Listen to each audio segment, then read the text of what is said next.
அத்தியாயம் 14. விதி செய்த சதி. வைதீகர் பாகவதன், உபதலைவன் திவ்யன் மற்றும் அவனது நண்பன் விரல்வேல் புறப்பட்ட பாய்மரக்களம் மாலை நேரம் ஒரு சாமத்திற்கு முன்பே நாகத்தீவை அடைந்திருந்தது. மரக்களத்திலிருந்து இறங்கிய வைதீகர் பௌத்தர்களை அழைத்து மதவாதம் புரிய அனுராதபுரம் கிளம்பினார். அதுவரை பாதுகாப்பாக அழைத்து வந்த உபதலைவனுக்கும் உபதளபதிக்கும் தனது நன்றியை தெரிவித்துக் கொண்டு புறப்பட்டுவிட ஆர்வமடைந்த திவ்யன் தனது நண்பனிடம், வா விரல்வேல், நீ ஆசைப்பட்டது போன்று இன்றும் நாளையும் இந்த அழகு தீவுகளை சுற்றி பார்த்துவிட்டு பிறகு கிளம்பலாம் என்று கூறிக்கொண்டே அவனை அழைத்து பயணிகள் தங்குமிடத்திற்கு மரக்களத் தலைவனிடம் வழிகேட்டான். திவ்யன் ஏதேதோ கூற அவை எவற்றிலும் ஆர்வமின்மையையும் விரல்வேல் முகத்தில் காணப்பட்ட கவலை சாயலையும் கண்டவன், விரல்வேல், நாகத்தீவுகளை காண என்னை விட நீதான் பெரும் ஆர்வத்தில் கிளம்பினாய். ஆனால் இப்போது உனது முகத்தில் மகிழ்ச்சியின் சாயல் சிறிது கூட காணவில்லையே என வினவினான். தனது கேள்விகளுக்கு எந்த ஒரு மறுமொழியையும் கூறாமல் அவனது மனம் எங்கோ சஞ்சரித்துக் கொண்டிருப்பதை கண்ட திவ்யன், விரல்வேல், கவனத்தை எங்கே செலுத்திக் கொண்டிருக்கிறாய்? நான் மட்டும் பேசிக்கொண்டு வருகிறேன், நீ எதுவும் பேசாமல் மௌனமாகவே வருகிறாய். உனக்கு என்ன ஆயிற்று நண்பா? உடல்நிலையில் ஏதேனும் கோளாறா என வினவினான். உடலுக்கெல்லாம் எந்த பிரச்சனையும் இல்லை என்றான் விரல்வேல். அப்போது மனதிற்கு என்ன பிரச்சனை என்று கூறு. இந்த முறை அதிகாரத்துடன் திவ்யனின் சொற்கள் வெளிப்பட்டன. அங்கொருத்தி நம்மை எண்ணியே கவலைப்பட்டு கொண்டிருப்பாள். பிறகெப்படி என்னால் இங்கு மகிழ்ச்சியாய் இருக்க இயலும் என்றான் வருத்தத்தோடு. சகோதரி வானவல்லியை பற்றியா குறிப்பிடுகிறாய்? ஆமாம் திவ்யா, வானவல்லியேதான். நாம் கடற்பயணம் மேற்கொள்வதில் அவளுக்கு எந்த உடன்பாடும் இல்லை. அதை அவள் கூறினாளா? இல்லை, அவள் எந்த மறுப்பும் கூறாமல் திலகமிட்டு புன்சிரிப்போடுதான் அனுப்பி வைத்தாள். ஆனால் அவளது கவலையை நான் அறிந்து கொண்டேன். பெண்கள் என்றாலே பிரிவை பற்றிய கவலை அவர்களுக்கு மிகுந்தே காணப்படும். இது இயற்கை. நீ இது பற்றி அதிகம் கவலை கொள்வதில் எந்த அர்த்தமும் இல்லை. ஆனால் மற்ற பெண்களைப் போன்று பிரிவை பற்றி வானவல்லி பெரிதும் கவலை கொண்டதில்லை. தெளிவான அறிவுடன் தீர்க்கமான முடிவெடுக்கும் திறன் உள்ளவள் தான் வானவல்லி. அவள் எதை பற்றியாவது கவலை கொள்கிறாள் எனில் அதில் நிச்சயம் அர்த்தம் இருக்கும் என கூறிக்கொண்டே வந்த விரல்வேல் மரக்களத் தலைவனை அழைத்து, விரைவில் மரக்களம் புகாரை நோக்கிச் செல்ல ஆயத்தமாகட்டும், அதற்கான ஏற்பாடுகளை விரைந்து செய் என கட்டளையிட்டான். விரல்வேலின் திடீர் உத்தரவை கேட்டு திகைத்த திவ்யனிடம், நாம் இருவரும் உடனே புகாரை நோக்கி கிளம்புகிறோம் என்றான். அதை கேட்ட திவ்யன், நாம் ஏன் உடனே புறப்பட வேண்டும்? அதற்கான அவசியம் இப்போது என்ன நேர்ந்து விட்டது என வினவினான். பதிலுக்கு விரல்வேல், வானவல்லி நம் இருவரின் வருகையை எதிர்பார்த்தே அங்கு தவித்துக் கொண்டிருப்பாள். அவளை தவிக்க வைத்துவிட்டு நாம் இருவரும் மகிழ்ச்சியுடன் இங்கே ஊர் சுற்றுவது எனக்கு சரியென்று படவில்லை. ஆகவே நாம் விரைவில் புறப்படுகிறோம் என்று சொல்லி மௌனமானவன் சிறிது நேரம் கழித்து, திவ்யா, வானவல்லிக்கு ஏற்பட்டிருக்கும் கவலை என்னை பற்றியது இல்லை, உன்னை பற்றியதுதான் என்றான். திவ்யனின் பார்வையில் இருந்தே அவனது குறிப்பை புரிந்து கொண்ட விரல்வேல், நான் செல்வதில் அவளுக்கு உடன்பாடு இல்லாதிருந்தால் என்னை பயணிக்கவே அனுமதித்திருக்க மாட்டாள், தடுத்திருப்பாள். அண்ணனுடன் சென்று அவரை பத்திரமாக அழைத்து வா என்ற பொருளில்தான் அவள் எனக்கு திலகமிட்டு அனுப்பி வைத்தாள் என்றான். சிறிது நேர மௌனத்திற்கு பிறகு பேசிய திவ்யன், விரல்வேல், நீ கூறுவதை நான் ஒப்புக்கொள்கிறேன். உடனே நாம் கிளம்புவோமாக என்று புறப்பட ஆயத்தமானான். உடனே நாகத்தீவில் இருந்து புகாரை நோக்கி புறப்பட்டு விட்ட திவ்யன் மற்றும் விரல்வேலுக்கு வரும்போது அமைதியாக இருந்த குணக்கடல் இப்போது சீறிக்கொண்டு கொந்தளிப்புடன் நிலையில்லாமல் என்ற பேய்க்காற்றுடன் இருந்தது. ஆச்சரியத்தை அளிக்கவே இது பற்றி கப்பல் தலைவனிடம் விசாரிக்கலாம் என்று மரக்களத்தின் உள்தளத்தில் இருந்து மேல்தளத்திற்கு வந்த இருவருக்கும் பெரும் அதிர்ச்சி காத்திருந்தது. மேல்தளத்தின் ஒருபுறம் நிரப்பப்பட்டிருந்த வாசனை பொருளான கற்பூரத்தை கண்டவன் மரக்களத் தலைவனிடம் விசாரிக்க, முதன்மை அமைச்சர் கொண்டு வர சொல்லி உத்தரவிட்டிருந்தார் என கூற, திவ்யன் ஏதும் கேட்காமல் மாறிவிட்ட குணக்கடலின் சூழ்நிலை பற்றி விசாரிக்க ஆரம்பித்தான். அதற்கு அவன், தென்மேற்கு பருவக்காற்று வீசத் தொடங்கிவிட்டது தலைவரே. ஆதலால் தான் கப்பல் தடுப்பு போடாமலே காற்றின் விசையில் புகாரை நோக்கி விரைந்து கொண்டிருக்கிறது. இந்த வேகத்திலே காற்று வீசினால் நாம் இன்னும் ஒரு சாம பொழுதிற்குள் புகாரை அடைந்து விடுவோம். என்றான் மகிழ்ச்சியோடு. குணக்கடலின் கீழ் திசையில் தொடுவானத்தில் மேகம் இருட்டிக் கொண்டு வந்ததை கவனித்த விரல்வேலிடம், புயல் ஒன்று உருவாகிக் கொண்டிருக்கிறது. இன்னும் ஓரிரு நாளில் வலுப்பெற்று கரையை நோக்கி நகரத் தொடங்கிவிடும். அதன் வெளிப்பாடுதான் கடலில் கொந்தளிப்பு அதிகமாக உள்ளது என்றான். மூவரும் தொடுவான கீழ்த்திசையில் புயல் உருவாகிக் கொண்டிருந்ததை கவனித்துக் கொண்டிருந்த போது மரக்களத்தில் இடி விழுவது போன்று தொப் என்று சத்தம் கேட்டது. கப்பலில் திடீரென்று ஏற்பட்ட அதிர்ச்சியால் மூவரும் கீழே விழுந்து விட்டனர்.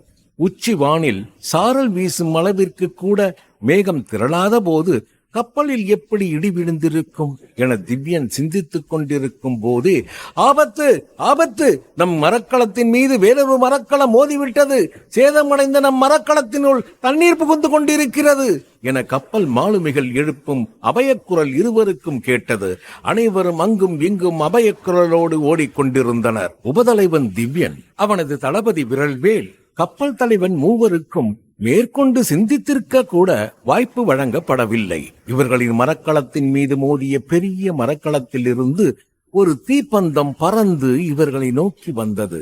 பறந்து வந்த தீப்பந்தத்தை கண்ட மரக்களத் தலைவன் திவ்யன் மற்றும் விரல்வேலின் கைகளை பற்றி இழுத்துக்கொண்டு மரக்களத்தின் மற்றொரு கோடிக்கு ஓடினான். தீப்பந்தம் பறந்து வந்ததை மட்டுமே மூவரும் கவனித்தனர். அது விழுந்தது, அவ்வளவுதான். மரக்களத்தில் ஒருபுறம் நிரப்பப்பட்டிருந்த கற்பூரம் குபீர் என்று தீப்பற்றிக் கொண்டது. மூவரும் தப்பிக்க வழி எங்கேனும் உள்ளதா என எண்ணிக்கொண்டிருந்த போதே மூவரையும் நெருப்பு சூழ்ந்து மரக்களம் வெந்து கொண்டிருந்தது. எரியும் நெருப்பு ஜுவாலையை தாண்டினால்தான் கடலில் குதித்தாவது மூவரும் தப்பிக்க முயற்சிக்கலாம் என்ற நிலையில் முன் அனுபவங்களால் சுதாரித்த மரக்களத் தலைவன் அருகில் இருந்த குடிநீர் களத்தை சுட்டிக்காட்டி, இதனை நான் சாய்க்கிறேன். நெருப்பு அணைந்து உருவாகும் பாதையை பயன்படுத்தி கடலில் குதித்து விடுவோம். நான் எப்படி தாவுகிறேனோ அப்படியே என்னை பின்தொடர்ந்து குதியுங்கள் என்று கட்டளையிட்டபடியே நீர்க்களத்தை உருட்டினான். நீர்க்களத்திலிருந்து வெளியேறிய நீர் பாய்ந்தோடி தற்காலிகமாக நெருப்பை அணைத்து சிறு பாதையை உருவாக்க மரக்களத் தலைவன், இது ஒன்றே தப்பிக்க வழி, என்னை பின்பற்றியே குதியுங்கள் என்றபடியே நெருப்பு அணைந்திருந்த இடங்களில் கால் வைத்து கடலில் குதித்தான். விரல்வேல் திவ்யனிடம், நீ முதலில் குதி என்றான். தீஜ்வாலைகள் மீண்டும் பரவ ஆரம்பித்ததை கண்ட திவ்யன், விரல்வேல் நீ முதலில் செல் என்றான். உன்னை விட்டு நான் எங்கும் தனியாக செல்ல மாட்டேன், வா, இருவரும் சேர்ந்தே குதிக்கலாம் என விரல்வேல் கூற, இருவரும் ஒரே நேரத்தில் இந்த குறுகிய பாதை வழியாக தப்பிக்க இயலாது, ஒருவர் பின் ஒருவராகத்தான் செல்ல இயலும். ஆகவே நீ முதலில் இங்கிருந்து தாவு என்றான் திவ்யன். விரல்வேல் அவனை கோபத்தோடு பார்க்க, இது உனது படைத்தலைவனின் கட்டளை, ஆகவே விரைந்து நிறைவேற்று என்றான் திவ்யன். திவ்யனிடம் விரல்வேல், நீ வந்தால் மட்டுமே நான் இங்கிருந்து செல்வேன், அதுவரை உனக்காக நான் காத்திருப்பேன் என சொல்ல, பதிலுக்கு திவ்யன், நான் நிச்சயம் திரும்புவேன் என கூற, திவ்யனை பிரிய மனமின்றி அவனது கட்டளைக்கு பணிந்து மரக்களத்திலிருந்து தாவி குதித்தான். விரல்வேல் மரக்களத்திலிருந்து தாவி எழும்பிவிட்டான். அவன் முன்பு கேட்டது போன்று அதே இடி விழும்படியான பெரும் சத்தம் எழுந்தது. திவ்யா என்று கதறியபடியே மரக்களத்தை நோக்கி திரும்பி பார்த்தான். மரக்கலம் நொறுங்கி தண்ணீருக்குள் அமுங்க விரல்வேலும் குணக்கடலில் தொப்பென்று விழ நேரம் சரியாக இருந்தது. தண்ணீருக்குள் விழுந்தவன் நீந்தி மேற்புறம் வந்தான். சற்று தொலைவில் சற்று முன் குதித்த மரக்களத் தலைவனின் தலை துண்டிக்கப்பட்டு மரக்களத்திலிருந்து கீழே தள்ளிவிடப்படுவதை பார்த்த விரல்வேல் மிரண்டு விட்டான். தான் சத்தம் எழுப்பி தன்னை காட்டிக்கொண்டாலும் தனக்கும் அதே கதிதான் என்பதை உணர்ந்தவன் அமைதியாக உடைந்த மரக்களத் துண்டுகளில் தன்னை மறைத்தபடியே தனது ஆருயிர் நண்பன் திவ்யனை தேட ஆரம்பித்தான். உடைந்த மரக்களத் துண்டுகளுக்கிடையில் திவ்யனை தேடிய விரல்வேலுக்கு ஏமாற்றமே மிஞ்சியது. அவனது வீரவாள் மட்டுமே நொறுங்கி கிடந்த மரக்கள துண்டுகளுக்கிடையில் அகப்பட்டது. அவனை காணவில்லை. வாளை எடுத்துக்கொண்ட விரல்வேல் அழுதபடியே அங்கும் இங்கும் தேட, மீண்டும் அந்த மோதிய பெரிய மரக்கலம் இவனை நோக்கி வர, ஒரு உடைந்த மரக்கல பாகத்தை பற்றியபடியே தண்ணீருக்குள் மூழ்கி மறைந்து கொண்டான். அப்பொழுது எழுந்த ஒரு பெரும் அலை அவன் பற்றியிருந்த மரக்களத் துண்டோடு அவனை தூர அடித்துச் சென்றது. தனது நண்பன் திவ்யனுக்கு என்ன கதி ஏற்பட்டதென்பதை அறியாமல் நொந்த மனதோடு எங்கு எதனை நோக்கி நீந்துவது என அறியாதவனாய் நடு கடலில் தத்தளித்துக் கொண்டிருந்தவனுக்கு மாலையில் மறையப் போகும் பரிதி வழிகாட்டியது. பரிதி மறைவதை கண்டவன் இப்படித்தானே தனது வாழ்வும் இந்த குணக்கடலிலே அஸ்தமனமாகப் போகிறது என எண்ணினான். அஸ்தமனமாகப் போகும் பரிதி திடீரென ஞானோதயத்தை வழங்கியது. குணக்கடல் தமிழகத்தின் கிழக்கு திசையில் உள்ளது. குணக்கடலின் மேற்கு திசையில் சோழ தேசம் இருக்கிறது என்ற சிந்தனையில் மேற்கில் மறையப் போகும் பரிதியை நோக்கி நீந்தத் தொடங்கினான். பரிதி மறைந்த சில நேரங்களிலெல்லாம் தூரத்தில் கலங்கரை விளக்கு பளிச்சிடத் தொடங்க சிறிது நம்பிக்கை பெற்றவனாய் அதனை நோக்கி உடைந்த மரக்கலத்தின் பாகத்தின் உதவியால் மனம் தளராமல் நீந்திய விரல்வேலுக்கு தென்மேற்கு கடற்காற்றினால் உருவான கடல் அலைகளும் உதவித்தான் இருக்க வேண்டும்.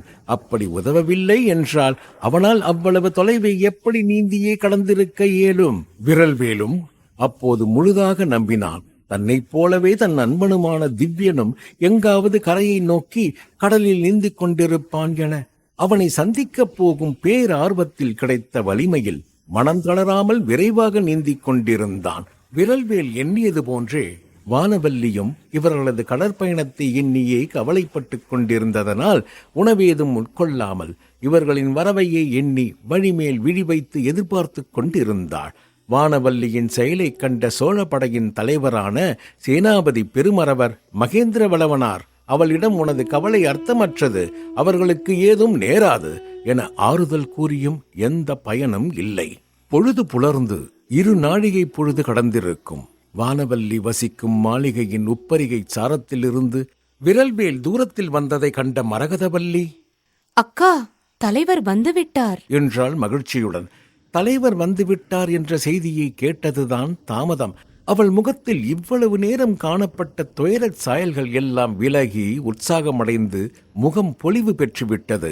அவளது முகப்பொலிவைக் கண்ட பின்னே வளவனாரும் வானவல்லியின் தாயாரும் பெரும் நிம்மதி அடைந்தனர். விரல்வேலை கண்ட பின்னர் அதிர்ச்சியடைந்த வானவல்லி கேட்ட முதல் கேள்வி, அண்ணா எங்கே? தாங்கள் மட்டும்தான் வருகிறீர்கள் என்பதுதான். அவள் திவ்யனை பற்றி கேட்டவுடனே விரல்வேலுக்கு தூக்கி வாரி போட்டுவிட்டது. ஏனெனில் அவனும் நிச்சயம் தன்னைப் போலவே நீந்தி கரை சேர்ந்திருப்பான் என்று எண்ணிக்கொண்டிருந்தான். அதிர்ச்சியுடன் வினவினான், திவ்யன் இன்னும் வீடு வந்து சேரவில்லையா என்று. விரல்வேலும் வானவல்லியும் பேசிக்கொண்டிருந்த போது அங்கு வந்த வானவல்லியின் தந்தை வளவனார் மற்றும் தாயார் இருவரும் விரல்வேல் இருந்த கோலத்தைக் கண்டு அதிர்ச்சியுடன் அவனது கருகிய தலைமுடிகள், கைகளில் ஏற்பட்டிருந்த நெருப்பு காயம், அவனது சோர்ந்த நிலை பற்றி கேள்வி எழுப்பினர். முதலில் நடந்ததை கூற தயங்கிய விரல்வேல் பின்னர் வேறு மார்க்கமின்றி நடந்த நிகழ்வுகளை கண்ணீருடன் கூறி முடித்தான். திவ்யன் மரக்கலத் தாக்குதலில் சிக்கிக்கொண்டு விவரம் தெரியாமல் ஆனது பற்றி கேட்ட வானவல்லி மூர்ச்சையுற்றாள். மரக்கல விபத்தில் அகப்பட்டு காணாமல் போன திவ்யன் இன்று வருவான், நாளை வருவான் என எதிர்பார்த்தபடியே சில திங்கள் கடந்து விட்டது. ஆனால் அவன் திரும்பிய பாடில்லை. தனது மகனை இழந்துவிட்ட சோழ சேனாதிபதியான வளவனாரும் பதவியை துறந்துவிட்டு எதிலும் நாட்டம் கொள்ளாமல் துறவி போலவே ஆகிவிட்டார். 14 வருடம் மட்டுமே மகனை பிரிந்த தசரத மகாராஜனே புத்திர பாசத்தில் உயிரை விட்டுவிட அந்த புத்திர பாசம் வளவனாரையும் கவலையில் உழுக்க அவர் என்ன செய்வார் பாவம்? சோழ தேசம் முழுவதும் கம்பீரமாக வலம் வந்த மனிதர் மனம் முடிந்து போய் புகாரிலேயே தங்கிவிட்டார். திவ்யன் மரக்கல நெருப்போடு வெந்து விட்டானா அல்லது குணக்கடலோடு மூழ்கிவிட்டானா என அறியாமலே அனைவரும் தவித்துக் கொண்டே அவனுக்காக காத்திருந்தனர். ஆனால் மாதங்கள் கழிய கழிய அவர்கள் அனைவருக்கும் ஏமாற்றமே எஞ்சியது. விரல்வேல் பலவாறு முயன்றும் அவனது பாய்மரக் களத்தை தாக்கியவர்கள் யார், அவனது மரக்களத்திற்கு தீ வைத்தவர்கள் யார் என எதையுமே கண்டறிய இயலவில்லை. திவ்யனின் குடும்பத்திற்கு விரல்வேலால் எத்தகைய ஆறுதலையும் அளிக்க இயலவில்லை. ஏனெனில் திவ்யனின் இழப்பு அவனையும் வருத்திக் கொண்டிருந்தது. இந்த சூழலில் திவ்யன் வகித்த உபதலைவன் பொறுப்பு விரல்வேலை தேடி வந்தது. அவனும் ஏற்றுக்கொண்டான். ஆனால் விரல்வேலுக்கு உண்மையான சோதனை அதன் பிறகே வானவல்லி உருவத்தில் தோன்றியது. விரல்வேல் திவ்யனின் பதவியை பெற்றுக்கொண்டதில் தனது அதிருப்தியை முழுவதுமாக வெளிப்படுத்தினாள் வானவல்லி. உங்களோடு பயணம் செய்த சமயத்தில்தான் அண்ணனுக்கு ஆபத்து நேர்ந்திருக்கிறது. அதிலும் அச்சமயம் நீங்கள் மட்டும்தான் அவரோடு இருந்திருக்கிறீர்கள். எனவே தாங்கள் இப்போது அவரது பதவியை ஏற்றுக்கொண்டால் ஒவ்வொருவரும் அவர்களது மனதில் தோன்றும் ஊகத்தை நஞ்சாக்கிக் கொட்டுவர். உங்கள் மீதே அண்ணனின் கொலைப்பழி திரும்பினாலும் திரும்பும். தந்தைக்கும் நீங்கள் அப்பொறுப்பை ஏற்றுக்கொள்வதில் உடன்பாடில்லை என்றாள். அவளுக்கு விரல்வேல் அளித்த ஒரே பதில், யார் எதை நினைத்தாலும் அது பற்றி எனக்கு கவலை இல்லை. எனது உடலில் மூச்சிருக்கும் வரை எனது பணியை நான் நிறுத்த மாட்டேன். எனது பணி சோழ தேசத்திற்கு விசுவாசமாக இருத்தலே. எனது நண்பன் தொடர்ந்த பணியை நான் நிச்சயம் தொடர்வேன் என்றபடியே அவள் அருகில் சென்றான். அவன் அருகில் வருவதைக் கண்ட வானவல்லி, அப்போது உங்களுக்கு நான் தேவையில்லை. அந்த உபதலைவன் பதவிதான் முக்கியம், அப்படித்தானே? அப்படி இல்லை வானவல்லி, எனக்கு நீயும் முக்கியம், சோழ தேசத்தின் நலனும் முக்கியம். இரண்டும் எனது இரு கண்கள் என்றான். அப்படித்தான் உபதலைவரே, உங்களுக்கு நான் இனி தேவையில்லை. உயிரினும் மேல் என்னிடம் அன்பு செலுத்திக் கொண்டிருந்த என் தமையனை நான் இழந்ததுதான் மிச்சம் என்றபடியே அழுது கொண்டு கிளம்பினாள் வானவல்லி. அவள் அழுதபடியே செல்வதை பார்த்த விரல்வேல் மனம் தாங்காமல் அவளது கையை பிடித்து நிறுத்தி அவள் அருகில் சென்று அவளது கண்ணீரை துடைக்க கையை உயர்த்தினான். அவன் கைகளை தடுத்தபடி, இனி என்னை தொடாதீர்கள் என்றபடியே அவன் பிடித்திருந்த தனது கையை உதறினாள். அவள் கையை உதறிய போது அன்று அவள் விரல்வேலுக்கு அணிவித்த முத்து மாலை அருந்து கீழே விழுந்து சிதறிய முத்துக்கள் அவனது நிலையைக் கண்டு ஏளனமாய் சிரித்தன. அவள் சென்று விட்டாள். ஆனால் அவளால் ஏற்பட்ட சோகத்தை மட்டும் விரல்வேலால் வெல்ல இயலவில்லை. அருந்து சிதறிய முத்துக்களை மட்டுமே பொறுக்கி மீண்டும் கோர்த்துவிட முடிந்தது. ஆனால் அருந்து போன அவளுடனான காதலை மட்டும் மீண்டும் அவனால் கோர்க்கவே இயலவில்லை.